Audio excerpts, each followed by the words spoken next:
Hello, Dark Side of Evil back again with another book review. This one's a pretty short one. The Fall Guy by Barbara Fradkin.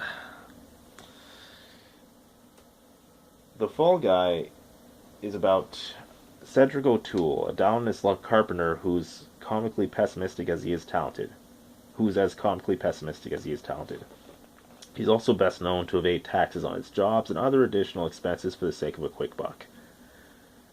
He's morally ambiguous, but not in a way that isn't human and relatable, and above all else, he takes pride in his work and does it properly, which I can both respect and relate to, which makes it all the more surprising when his recent deck job collapses, causing the death of his recent client's wife, and from here we get into the mystery of the story.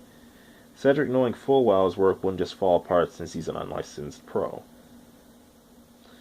So, how did it?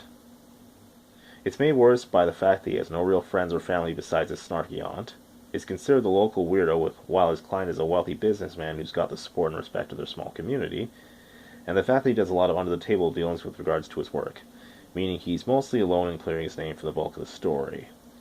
And mainly people hate him thinking it was his fault she died, despite her not being that liked or known when she was alive, having spent more time in solitude at her cottage.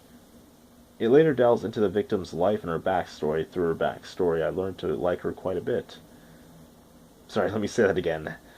It later delves into the victim's life and her backstory, and through her backstory, I learned to like her quite a bit. She's depicted to be a pretty sympathetic and relatable character. And that's one of the story's strongest suits, really. It has some pretty likable, morally ambiguous characters. By the end, I felt bad for the other victims of the story, besides the main character.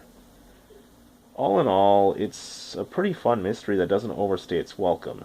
It's short and simple with likable and relatable characters, some dry wit that was occasionally kind of funny. The only qualm I can give it is that the ending does become a bit predictable after a certain point. And that would be more problematic were this a longer story. But since the story is short enough that you'll... Since the story is short enough that you'll likely finish it within a day, if not 2 hours, yeah, as you can see, it's pretty thin. It's how many pages we got here? It's around 117 pages, 120. And, it's a rapid read.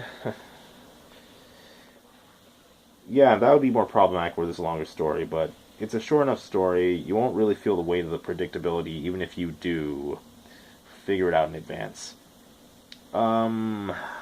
That's pretty much all I have to say about this one. The last thing I'll say is a bit of a side note. The author happens to be excuse me. Having a hard time talking today. Seeing in the forward here, or the afterword, I guess, the author happens to be a child psychologist with a fascination for how we turn bad. I think that's pretty neat.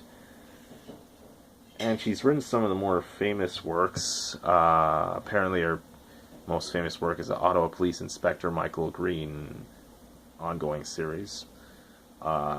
She's won Author Ellis Awards for Fifth Son and Honor Among Men. And I looked online, and this is only one in a trilogy of these. There's 2 other books. I think this might be the second one. I thought it was the first. I'm not entirely sure.